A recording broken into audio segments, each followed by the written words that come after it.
തലശ്ശേരി അതിരൂപത KCYM-ഉം ശാലോം ടെലിവിഷനും സംയുക്തമായി അവതരിപ്പിക്കുന്ന യുവജന മതബോധന ഗ്രന്ഥം യുക്യാറ്റിൻ്റെ പഠന പരമ്പരയിലേക്ക് ഏവർക്കും ഹൃദ്യമായ സ്വാഗതം. ഈ എപ്പിസോഡിൽ യുവജനങ്ങളുടെ ചോദ്യങ്ങൾക്ക് ഉത്തരം നൽകുവാനായി കടന്നു വന്നിരിക്കുന്നത് തലശ്ശേരി അതിരൂപതയുടെ ഇടയനും പ്രശസ്ത ദൈവശാസ്ത്രജ്ഞനുമായ അഭിവന്യ മാർ ജോസഫ് പാംപ്ലാനി പിതാവാണ്. പിതാവെ, അങ്ങേക്ക് ഹൃദ്യമായ സ്വാഗതം. ഈ എപ്പിസോഡിൽ പിതാവിനോട് ചോദ്യങ്ങൾ ചോദിക്കുവാനായി സന്നിഹിതരായിരിക്കുന്നത് തലശ്ശേരി കത്തീഡ്രൽ ഇടവകയിലെ യുവജനങ്ങളാണ്. പ്രിയപ്പെട്ട യുവജനങ്ങൾക്കും സ്വാഗതം. കഴിഞ്ഞ എപ്പിസോഡിൽ ഈശോയുടെ പരസ്യ ജീവിതത്തിൻ്റെ ആരംഭത്തെ കുറിക്കുന്ന കാര്യങ്ങളെക്കുറിച്ചാണ് നാം ചർച്ച നടത്തിയത്. ഇന്നത്തെ ഈ എപ്പിസോഡിൽ ഈശോയുടെ ദൈവരാജ്യ പ്രഘോഷണത്തെക്കുറിച്ചും അവിടുന്ന് നൽകിയ അടയാളങ്ങളെയും അത്ഭുതങ്ങളെയും കുറിച്ചുമാണ് നാം ചർച്ച ചെയ്യാൻ പോകുന്നത്. നമുക്ക് ചോദ്യത്തിലേക്ക് കടക്കാം. ആരംഭിക്കാം അല്ലേ പിതാവേ? ആദ്യത്തെ ചോദ്യം ആരുടേതാണ്? ജോയലാണ് ആദ്യമായി ചോദിക്കുന്നത്. നമുക്ക് ജോയലിന്റെ ചോദ്യം ശ്രവിക്കാം. അഭിവന്യ പിതാവേ, എൻ്റെ പേര് ജോയൽ. ദൈവരാജ്യം പ്രഘോഷിക്കുക എന്ന ദൗത്യവുമായിട്ടാണ് ഈശോ ലോകത്തിലേക്ക് വന്നത്. ഞാൻ ചോദിക്കുന്നത് ചെറിയൊരു ചോദ്യമേ ഉള്ളൂ. ഈ ദൈവരാജ്യം എന്നത് ഒരു സങ്കല്പമാണോ അതോ ഒരു ജീവിത ശൈലിയാണോ? ഇതിനെ യുവജനങ്ങളായ ഞങ്ങൾ എങ്ങനെയാണ് മനസ്സിലാക്കേണ്ടത്? ജോയൽ ചെറിയ ചോദ്യമാണെന്ന് പറഞ്ഞ് ചോദിച്ചത് വളരെ ഭീകരമായ ചോദ്യമായിരുന്നു അല്ലേ? ദൈവരാജ്യം എന്നത് സങ്കല്പമാണോ യാഥാർത്ഥ്യമാണോ? അതിനെ എങ്ങനെയാണ് മനസ്സിലാക്കേണ്ടത്? വാസ്തവത്തിൽ ദൈവരാജ്യം എന്നത് ഈ സുവിശേഷങ്ങളുടെ മുഴുവനും അന്തസത്തയായ കാര്യമാണ്. ഈശോ എന്തിനു വേണ്ടി ഈ ഭൂമിയിൽ വന്നു? എന്തിനു വേണ്ടി അവിടുന്ന് കുരിശിലേറി? അവിടുത്തെ മനുഷ്യാവതാര രഹസ്യത്തിൻ്റെ അർത്ഥമെന്ത്? എല്ലാത്തിനും ഒരു ഉത്തരമേ ഉള്ളൂ: ഭൂമിയിൽ ദൈവരാജ്യം സ്ഥാപിക്കുക എന്നത്. എന്താണ് ഈ ദൈവരാജ്യം എന്ന് ചോദിച്ചാൽ, റോമാലേഖനം 14:6 നമ്മളിങ്ങനെ വായിക്കുന്നുണ്ട്. ദൈവരാജ്യം എന്നാൽ ഭക്ഷണവും പാനീയവുമല്ല, നീതിയും സമാധാനവും പരിശുദ്ധാത്മാവിലുള്ള ആനന്ദവുമാണ്. അതായത് ദൈവരാജ്യം എന്നത് കേവലം ഭൗതികമായി മാത്രം മനസ്സിലാക്കേണ്ട ഒരു സത്യമല്ല എന്നാണ് അപ്പസ്തോലൻ പറഞ്ഞു തരിക. അതേസമയം ദൈവരാജ്യം എന്നത് ഈ ലോകരാജ്യവുമായി അതിന് ബന്ധമുണ്ട്. ഈ ലോകത്തിൽ വരേണ്ട മാറ്റങ്ങളെക്കുറിച്ചാണ് ദൈവരാജ്യത്തെ മനസ്സിലാക്കുമ്പോൾ നമ്മൾ ആദ്യമേ ശ്രദ്ധിക്കേണ്ടത്. അതായത് ഈ ലോകം പ്രാധാന്യം കൊടുക്കുന്നത് സമ്പന്നർക്ക്, സ്വാധീനമുള്ളവർക്ക്, അധികാരമുള്ളവർക്ക്, അവർക്കൊക്കെയാണ് പ്രാധാന്യം കൊടുക്കുന്നത്. പക്ഷേ ഈശോ ആ ലോകക്രമത്തെ ഒന്ന് മാറ്റിയെടുക്കാനാണ് ശ്രമിക്കുക. ഈശോയുടെ ദൃഷ്ടിയിൽ ഏറ്റവും വിലപ്പെട്ടത് ദരിദ്രരും പാർശ്വവൽക്കരിക്കപ്പെട്ടവരും അവഗണിക്കപ്പെട്ടവരും സമൂഹത്തിൽ യാതൊരു വിലയും നിലയുമില്ലാത്ത മനുഷ്യരിലേക്കാണ് ഈശോ തൻ്റെ ശ്രദ്ധ കേന്ദ്രീകരിക്കുന്നത്. ആരോഗ്യമുള്ളവർക്കല്ല, രോഗിക്കാണ് വൈദ്യനെ കൊണ്ട് ആവശ്യം. ഇതാണ് ഈശോയുടെ ദൈവരാജ്യത്തിൻ്റെ തത്വം എന്ന് പറയുന്നത്. അനുതാപം ആവശ്യമില്ലാത്ത 99 നീതിമാന്മാരെക്കാൾ ഏറെ സ്വർഗം സന്തോഷിക്കുന്നത് അനുതപിക്കുന്ന ഒരു പാപിയെക്കുറിച്ചാണ് എന്ന് പറയുന്നത് ദൈവരാജ്യത്തിൻ്റെ തത്വമാണ്. അതായത് ഈ ലോകം മഹത്തരം എന്ന് പറയുന്നതൊന്നും അല്ല മഹത്തരം, മറിച്ച് ഈ പാർശ്വവൽക്കരിക്കപ്പെട്ടവരും അവഗണിക്കപ്പെട്ടവരും രോഗികളും പാപികളും സമൂഹം ഭ്രഷ്ട് കൽപ്പിച്ചവരുമായ ആളുകൾക്ക് പ്രാധാന്യമുണ്ട്. അവരിൽ നിന്നാണ് ദൈവരാജ്യത്തിൻ്റെ ആരംഭം എന്ന് ഈശോ പറയും. ഈ സത്യം ഉൾക്കൊണ്ടുകൊണ്ടാണ് നമ്മുടെ രാഷ്ട്രപിതാവായ മഹാത്മാഗാന്ധി അന്ത്യോദയ എന്ന് പറയുന്ന ഒരാശയം പറഞ്ഞു. ഈശോയുടെ ദൈവരാജ്യ സങ്കല്പത്തിൽ നിന്നാണ് അദ്ദേഹം ആശയം പറയും. എന്ന് പറഞ്ഞാൽ ഏറ്റവും അവസാനത്തെ ആളുടെ ജീവിതത്തിൽ വരുത്തുന്ന പുരോഗതിയാണ് രാജ്യത്തിൻ്റെ പുരോഗതി. അതാണ് അദ്ദേഹത്തിൻ്റെ അന്ത്യോദയ സങ്കല്പം. ഇന്നത്തെ പോലെ കുറേ വലിയ കോർപ്പറേറ്റ് മുതലാളിമാർ മാത്രം വളർന്നിട്ട് രാജ്യം വളർന്നേ എന്ന് പറയുന്നതിൽ അർത്ഥമില്ല. മഹാത്മാഗാന്ധി പറയും, അവസാനത്തവൻ്റെ ജീവിതത്തിൽ എന്ത് മാറ്റം വന്നു അതാണ് വികസനം എന്ന് പറയും. ഈശോയും പറയുന്ന അതാണ്. ഈ സമൂഹത്തിലെ ഏറ്റവും താഴെ തട്ടിലുള്ളവൻ്റെ ജീവിതത്തിൽ അവഗണിക്കപ്പെട്ടവൻ്റെ ജീവിതത്തെ നമ്മുടെ ശ്രദ്ധാകേന്ദ്രമാക്കി മാറ്റണം. അവർക്ക് പ്രാധാന്യം കൊടുക്കണം. അവരിൽ നിന്ന് ദൈവരാജ്യം ആരംഭിക്കും. ദൈവരാജ്യത്തിൻ്റെ രണ്ടാമത്തെ തത്വം അതൊരു ജീവിത ശൈലിയാണ് എന്ന് ജോയൽ പറഞ്ഞത് ശരിയാണ്. ആ ജീവിത ശൈലിയുടെ രണ്ടാമത്തെ തത്വം എന്താണ്? വിജയിക്കണോ നീ വിട്ടുകൊടുക്കണം, പരാജയത്തിന് തയ്യാറാകണം, സഹിക്കാൻ തയ്യാറാണ്. അതാണ് യഥാർത്ഥ വിജയം എന്ന് പറയുന്നത്. നമ്മൾ വിജയം എന്ന് പറയുന്നത് എന്താ? മറ്റുള്ളവനെ അടിച്ചു താഴ്ത്തി അവൻ്റെ മേൽ ശക്തി പ്രകടനം നടത്തി അവനെ നിശബ്ദനാക്കി കളയുന്നതാണ് വിജയമായിട്ട് കരുതുന്നത്. പക്ഷേ ഈശോയുടെ വിജയം അങ്ങനെയല്ല. എല്ലാവർക്കും മുൻപിൽ ശുശ്രൂഷിക്കപ്പെടാനല്ല, ശുശ്രൂഷിക്കാനും അനേകർക്ക് മോചനദ്രവ്യമായി സ്വയം പകർന്നു നൽകാനുമാണ് ഞാൻ വന്നത് എന്ന് ഈശോ പറയും, ഇല്ലേ? അതുകൊണ്ട് ദൈവരാജ്യം എന്നത് ശുശ്രൂഷിക്കാനുള്ള തീഷ്ണതയും സന്നദ്ധതയുമാണ് ദൈവരാജ്യം എന്ന് പറയുന്നത്. മൂന്നാമതായി ദൈവരാജ്യം എന്നത് വ്യവസ്ഥകളില്ലാത്ത സ്നേഹമാണ്. ശത്രുവിനെ പോലും സ്നേഹിക്കുന്ന 70 വട്ടം ക്ഷമിക്കുന്ന സ്നേഹമാണ് ദൈവരാജ്യത്തിൻ്റെ ജീവിത തത്വം എന്ന് പറയുന്നത്. അതായത് സുവിശേഷങ്ങൾ വായിച്ചു പോകുമ്പോൾ നമുക്ക് മനസ്സിലാകും, ഈശോ അവതരിപ്പിക്കുന്ന ദൈവരാജ്യം എന്നത് തന്നിൽ വിശ്വസിക്കുന്നവർ എങ്ങനെ ജീവിക്കണമെന്ന് ഈശോ ആഗ്രഹിക്കുന്നുവോ അതാണ് അവിടുന്ന് പഠിപ്പിക്കുന്നത്. അതിന് ഈശോ പറഞ്ഞു, അതാണ് ദൈവഹിതം. ദൈവത്തിൻ്റെ ഹിതം അനുസരിച്ച് ഈ ഭൂമിയിൽ എല്ലാ മനുഷ്യരും ജീവിക്കുകയും എല്ലാവരും ചിന്തിക്കുകയും പ്രവർത്തിക്കുകയും ചെയ്യുമ്പോൾ ഭൂമിയിൽ ദൈവരാജ്യം സ്ഥാപിതമായി. സ്വർഗത്തിലെ പോലെ അങ്ങയുടെ തിരുഹിതം ഭൂമിയിലും നിറവേറണമേ. അതാണ് ദൈവരാജ്യത്തിൻ്റെ പ്രാർത്ഥന എന്ന് നമുക്കറിയാം. അപ്പോൾ ഈശോ ഈ ദൈവരാജ്യത്തിൻ്റെ തത്വങ്ങൾ അവതരിപ്പിക്കുന്നുണ്ട് മലയിലെ പ്രസംഗത്തിൽ. ആത്മാവിൽ ദരിദ്രരെ നിങ്ങൾ ഭാഗ്യവാന്മാർ, എന്തെന്നാൽ ദൈവരാജ്യം നിങ്ങളുടേതാണ്, ഇല്ലേ? വിലപിക്കുന്നവരെ നിങ്ങൾ ഭാഗ്യവാന്മാർ, ഇപ്പോൾ കഷ്ടത അനുഭവിക്കുന്നവരെ നിങ്ങൾ ഭാഗ്യവാന്മാർ, എൻ്റെ നാമത്തെ പ്രതി സകലരും നിങ്ങളെ ആക്ഷേപിക്കുകയും അന്യായമായി വിമർശിക്കുകയും ചെയ്യുമ്പോൾ നിങ്ങൾ ഭാഗ്യവാന്മാർ. ഈശോ ഇങ്ങനെ ദൈവരാജ്യത്തിൻ്റെ അഷ്ടസൗഭാഗ്യങ്ങൾ പറയുന്നുണ്ട്. അവയോരോന്നും ദൈവരാജ്യത്തിൻ്റെ ജീവിത ശൈലി എങ്ങനെയായിരിക്കണം എന്നുള്ള സൂചനയായിട്ട് നമ്മൾ മനസ്സിലാക്കിയെടുക്കേണ്ടതാണ്. അതാണ് ദൈവരാജ്യം എന്നത് ഒരു ജീവിതക്രമമാണ്. അതേസമയം ദൈവരാജ്യം സംഭവിച്ചു കഴിഞ്ഞോ അതോ ഇനി അത് യുഗാന്ത്യത്തിലാണോ സംഭവിക്കുന്നത് എന്ന് ചോദിച്ചാൽ, ദൈവരാജ്യം ഈശോയുടെ വരവോടുകൂടി ദൈവരാജ്യം ആരംഭിച്ചു. എന്നാൽ ദൈവരാജ്യം പൂർത്തീകരിക്കപ്പെട്ടിട്ടില്ല. ഈശോയുടെ രണ്ടാം വരവിലാണ് ദൈവരാജ്യത്തിൻ്റെ സാക്ഷാത്കാരം സംഭവിക്കുക. അതുകൊണ്ടാണ് ദൈവശാസ്ത്രജ്ഞന്മാർ പറയുന്നു ഓൾറെഡി ആൻഡ് നോട്ട് യെറ്റ് എന്ന് പറഞ്ഞാൽ ഇത് ആരംഭിച്ചു കഴിഞ്ഞു, എന്നാൽ ഇനിയും അത് പൂർത്തീകരിക്കപ്പെട്ടിട്ടില്ല എന്നുള്ളതാണ് ദൈവരാജ്യത്തിൻ്റെ സ്വഭാവം എന്ന് നമ്മൾ മനസ്സിലാക്കും. ദൈവരാജ്യത്തെക്കുറിച്ചുള്ള ജോയലിൻ്റെ ചോദ്യം ഈ കാലഘട്ടത്തിൽ വളരെ പ്രശസ്തമായിരുന്നു. ജോയലിൻ്റെ ചോദ്യങ്ങൾക്ക് കൃത്യമായ ഉത്തരം ലഭിച്ചു എന്ന് കരുതുന്നു. തീർച്ചയായും പിതാവേ, താങ്ക് യു. ആരാണ് ഇനി അടുത്ത ചോദ്യം ചോദിക്കുന്നത്? ശീതളാണ്. ശീതൾ, ചോദിച്ചോളൂ. അഭിമന്യ പിതാവേ, എൻ്റെ പേര് ശീതൾ. എൻ്റെ ചോദ്യം ഇതാണ്: ഈശോയുടെ അത്ഭുതങ്ങൾ ഭക്തിക്കഥകളും കൗശലത്താൽ മെനഞ്ഞ മായാജാലങ്ങളുമാണെന്ന് പറയപ്പെടുന്നുണ്ട്. അങ്ങക്ക് ഇതിനോടുള്ള മറുപടി എന്താണ്? യെസ്, ശീതളിൻ്റെ ചോദ്യം ഈശോയുടെ അത്ഭുതങ്ങളെക്കുറിച്ചാണ്, അല്ലേ? അത് ഭക്തി മൂത്ത് ഈശോയെ വലിയ ആളാക്കാൻ വേണ്ടി ചിലരുണ്ടാക്കിയെടുത്ത കഥകളാണെന്നോ കൗശലക്കാരൻ്റെ മായാജാലങ്ങളാണെന്നോ ഒക്കെ ചില നിരീശ്വരവാദികൾ പറഞ്ഞ് പരത്തുന്നുണ്ട്. അതിനെക്കുറിച്ചാണ് ശീതളിൻ്റെ ചോദ്യം. ശീതൾ അങ്ങനെ ചിന്തിക്കുന്നുണ്ടോ ഇത് കൗശലക്കാരൻ്റെ മായാജാലമാണെന്ന്? ഒരിക്കലും ഇല്ല. യെസ്. അപ്പോൾ പക്ഷേ യുവജനങ്ങളുടെ ഇടയിൽ കേൾക്കുന്ന ഒരു ചോദ്യം ശീതൾ നമ്മളുടെ എല്ലാവരുടെയും അറിവിലേക്കായി ചോദിച്ചതാണ് ഈശോയുടെ അത്ഭുതങ്ങളെക്കുറിച്ച്. നമുക്കറിയാം, ഈശോ അത്ഭുതങ്ങൾ പ്രവർത്തിക്കുന്നത് ഇങ്ങനെ ആളുകളെ അമ്പരപ്പിക്കാൻ വേണ്ടിയും താൻ മഹാനാണെന്ന് സ്ഥാപിക്കാൻ വേണ്ടിയൊന്നുമല്ല.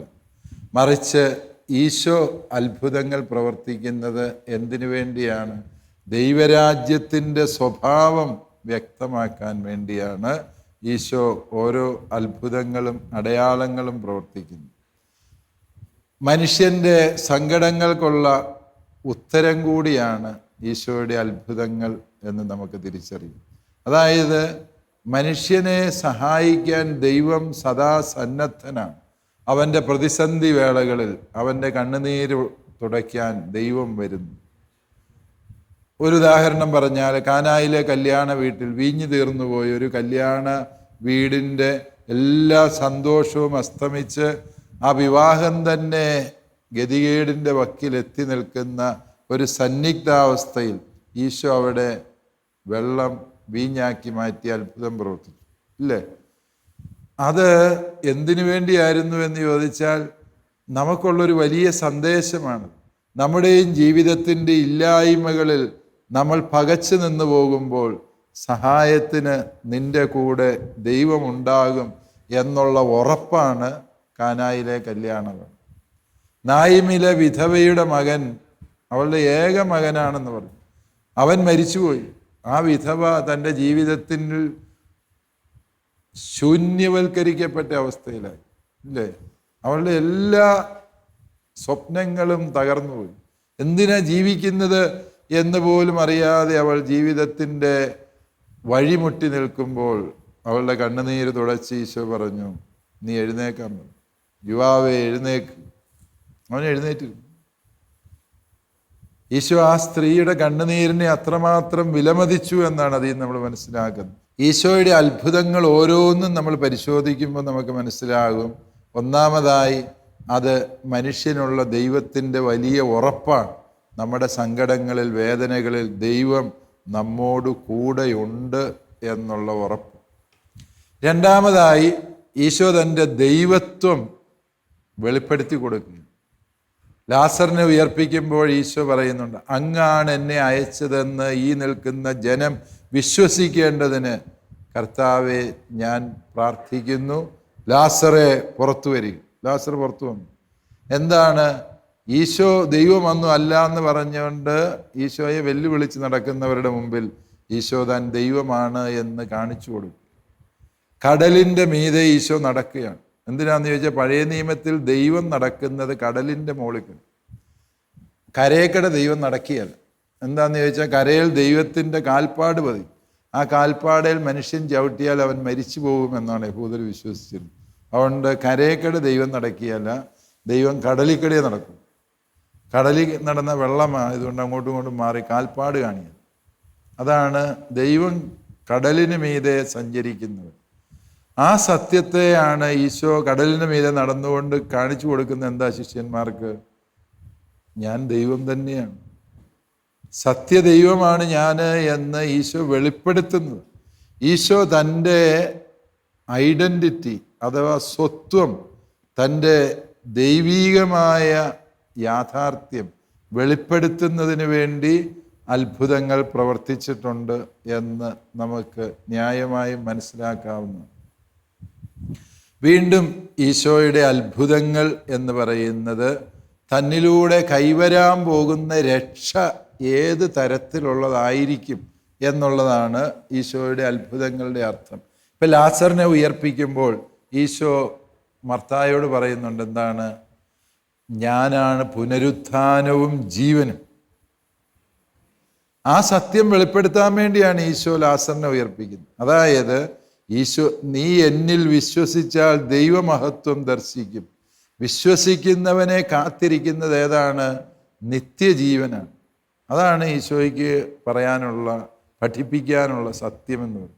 ഈശോയിൽ വിശ്വസിക്കുന്നവർക്ക് നിത്യജീവൻ ലഭിക്കും എന്ന് ബോധ്യപ്പെടുത്താൻ വേണ്ടി ഈശോ അത്ഭുതങ്ങൾ പ്രവർത്തിക്കുന്നു എന്ന് മനസ്സിലാക്കണം. അതുപോലെ തന്നെ ഈശോ 5 അപ്പം 5000 പേർക്ക് വേണ്ടി വർദ്ധിപ്പിക്കുന്നു. ഈ അത്ഭുതം പ്രവർത്തിക്കുമ്പോൾ ഈശോ ചെയ്യുന്ന എന്താണ്? യഥാർത്ഥത്തിൽ അവിടുന്ന് നിത്യജീവൻ്റെ അപ്പം താനാണ് എന്ന സത്യം വെളിപ്പെടുത്തുക.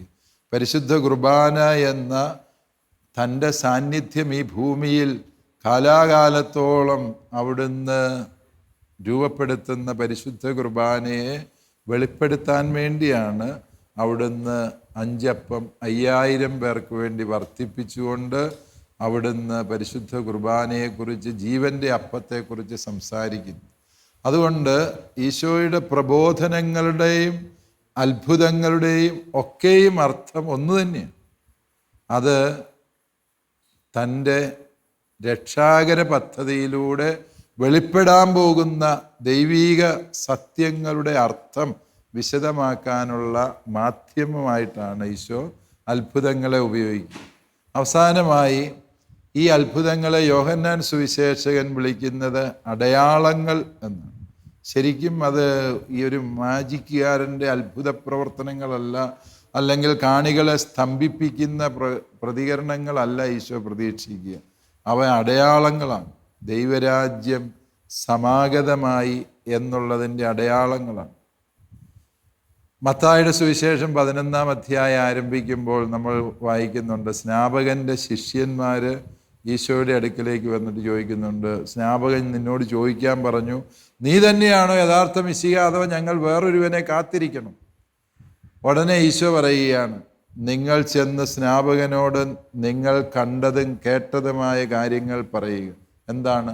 മുടന്തർ നടക്കുന്നു, കുഷ്ഠരോഗികൾ സുഖപ്പെടുന്നു, മരിച്ചവർ ഉയർക്കുന്നു, ദരിദ്രരോട് സുവിശേഷം പ്രസംഗിക്കപ്പെടുന്നു. ഈ കണ്ടതൊക്കെ നിങ്ങൾ അവിടെ ചെന്ന് പറഞ്ഞു. അപ്പോൾ സ്നാപകന് മനസ്സിലാകും ഇവൻ തന്നെയാണ് മിശിഹ എന്ന്. അതായത് മിശിഹ വരുമ്പോൾ എന്തെല്ലാം സംഭവിക്കുമെന്ന് പ്രവാചകന്മാർ മുൻകൂട്ടി പറഞ്ഞു, അത് ഈശോയുടെ ജീവിതത്തിൽ സംഭവിച്ചു എന്നാണ് ഇവിടെ അർത്ഥമാക്കുന്നത്. ഈ അടയാളങ്ങൾ കാണുമ്പോൾ ഈശോ മിശിഹായാണെന്നും നമ്മുടെ രക്ഷകനാണ് എന്നും നാം എല്ലാവരും വിശ്വസിക്കണം. അതാണ് യോഹന്നാൻ ഈ അത്ഭുതങ്ങളെ അടയാളങ്ങൾ എന്ന് വിളിക്കുന്നതിൻ്റെ അർത്ഥം. അഭിവന്ദ്യ പിതാവേ, എൻ്റെ പേര് ഡൊമിനിക്. അവസാനത്തെ ചോദ്യവുമായി ബന്ധപ്പെട്ടൊരു ചോദ്യമാണ് ഞാനിവിടെ ചോദിക്കാൻ ആഗ്രഹിക്കുന്നത്. വിശുദ്ധ അഗസ്തിനോസ് ഇപ്രകാരം പറയുന്നുണ്ട്, അത്ഭുതങ്ങൾ പ്രകൃതിക്കെതിരല്ല, മറിച്ച് പ്രകൃതിയെക്കുറിച്ചുള്ള നമ്മുടെ അറിവിനെതിരായിട്ടാണെന്ന്. ഇത്തരുണത്തിൽ ദൈവം പ്രകൃതിയുടെ ശക്തികൾക്കെതിരായി കുറേ അടയാളങ്ങൾ പ്രവർത്തിച്ചിട്ടുണ്ട്. അതിനെ നമുക്ക് എങ്ങനെ മനസ്സിലാക്കാൻ സാധിക്കും?